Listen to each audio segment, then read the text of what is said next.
CM Revanth Reddy సంచలన వ్యాఖ్యలు చేశారు. మణిపూర్లో జరుగుతున్నది రెండు జాతుల మధ్య వైరం కాదని అన్నారు. అక్కడ ఉన్న ఖనిజ సంపదను దోచుకోవడానికి ఏదో కార్పొరేట్ సంస్థ అంతర్యుద్ధానికి ప్రేరేపించిందని అనుమానించారు. అటు దేశ సరిహద్దుల అంశంపై కూడా రేవంత్ రెడ్డి ఆందోళన వ్యక్తం చేశారు.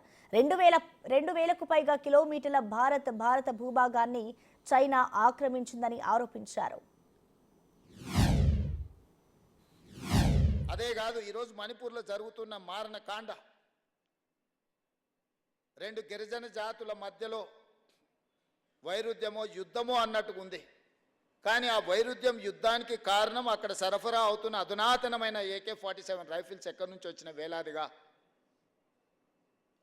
అక్కడ ఉన్న ఖనిజ సంపదను దోసుకోవడానికి ఏ కార్పొరేట్ కంపెనీలు ఈరోజు అక్కడ అంతర్యుద్ధాన్ని ప్రోత్సహిస్తున్నాయి.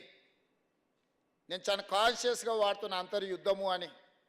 అక్కడ రెండు జాతుల మధ్యలో కొట్లాడుతున్న వాతావరణం లేదు.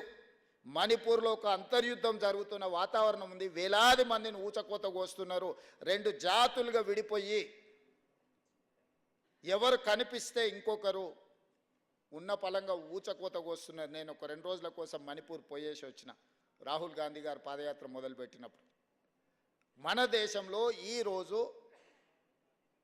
రెండు గిరిజన జాతులు ఎదురుపడితే ఊచకోత కోసుకునే పరిస్థితి. అందులో అధునాతనమైన ఆయుధాలు వినియోగిస్తున్నారు. వేలాది AK-47 రైఫిల్స్ ఈరోజు స్వైర విహారం చేస్తున్నాయి మణిపూర్లో.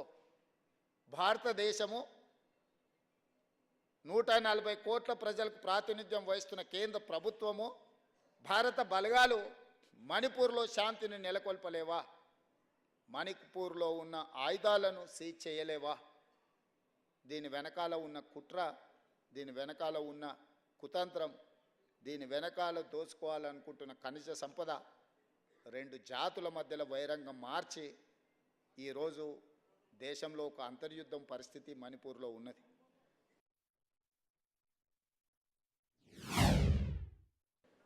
మనం తెలుసుకోవాల్సింది, మనం ఆలోచన చేయాల్సింది, ఇతర దేశాలు రష్యా ఉక్రెయిన్ వారే కాదు, భారతదేశంలో కూడా చైనా దాదాపుగా 2000 నుంచి 4000 స్క్వేర్ కిలోమీటర్సు 2014 తర్వాత భారత భూభాగాన్ని ఆక్రమించుకున్నది.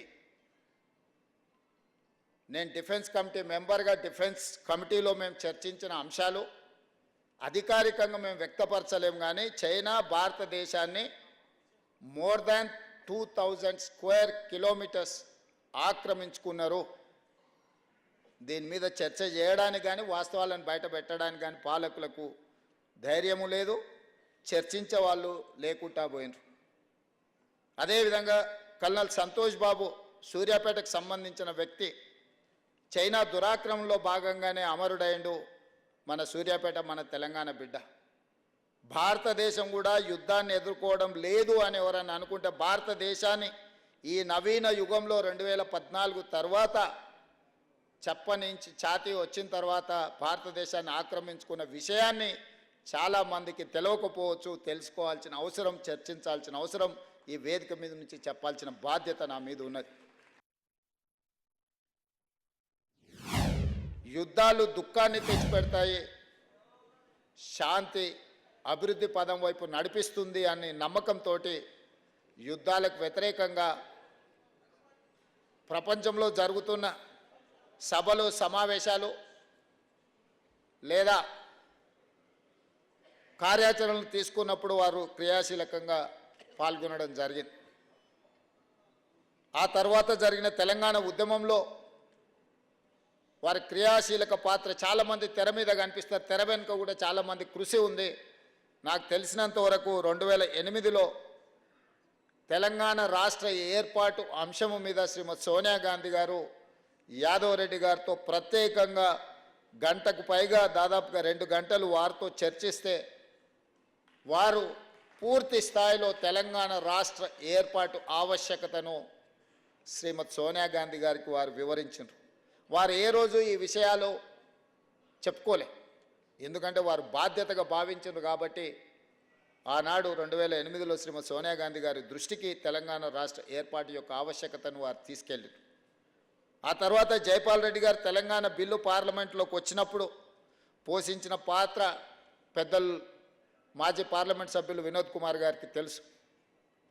దాదాపుగా చివరి పార్లమెంట్ సమావేశాలలో గందరగోళ పరిస్థితుల్లో తెలంగాణ రాష్ట్రం ఏర్పడుతుందా లేదా, ఒకవేళ ఆ సమావేశాలలో బిల్లు పాస్ కాకపోతే తెలంగాణ రాష్ట్ర ఏర్పాటు ఆకాంక్ష శాశ్వతంగా వాయిదా పడుతుందేమో అన్నంత ఉద్రేకమైన పరిస్థితుల్లో జైపాల్ రెడ్డి గారు అత్యంత కీలకమైన పాత్ర పోషించి బిల్లును ఆమోదింపజేసే విధంగా ఆనాడు వారి చర్యలు తీసుకున్నారు.